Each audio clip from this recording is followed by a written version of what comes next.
Promise Keepers, 1997. It was in Knoxville, Tennessee. Get in a van, go with a bunch of guys. Every time there was an intermission or a break, they would talk about Dr. Tony Evans. The MC would say, he's gonna bring the steam. Thank you.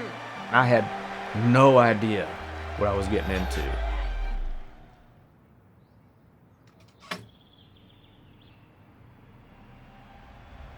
Some of you men right now don't see any hope. This world is waiting. It is waiting for a generation of godly men. This city is waiting.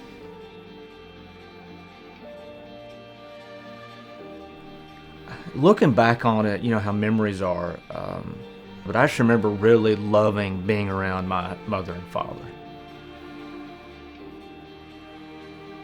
So my father, he was just a lot of fun to be around. I just remember getting in the car and probably being told something like, you know, we're gonna go and we're gonna be gone for a while. And from the time I was 4 to the time I was graduated from college, I probably saw him 5 times. So in terms of memories, there's just not any. Growing up without a father in your life is really hard. Things like how to fix a car, like paying bills, like how you interact with a wife. I don't have a frame of reference for this. We dated in college, and then you make that transition into marriage. It felt like we were just going through the motions. I was just playing the role of father and not really knowing what the substance of this was.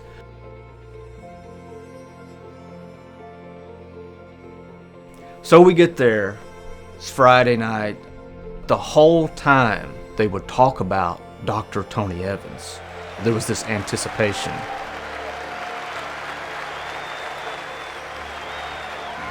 Thank you. But I just remember him talking about what it means to be a man of God. You take your personal commitment first.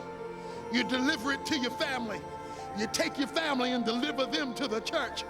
And then the church is delivered to the community to make a difference. I think that was the mark that from this point forward, this is going to be different. This is who I'm going to be, and this is how we're going to do this marriage and how we're going to do this life. You know what being a husband is. You know what being a father is. You let your heart be God's heart and then start taking those steps forward. That's what I love about what Dr. Evans brings.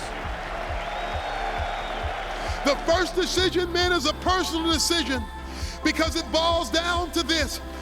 If you're going to be a man that changes the world, then you've got to be a man of your local church. It was in that moment, is in that rawness, I felt called to full-time ministry. What does it look like for you to show up to your life every day? The transformation is in the journey.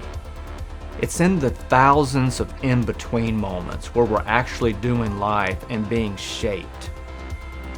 You just want to be sure. You just want to be really sure that in any interaction that you're leaving something of meaning and you're leaving with something of significance as well. We all know what the milestones are. Those are the pictures in the photo album. The things that don't make the photo album sometimes are the most profound.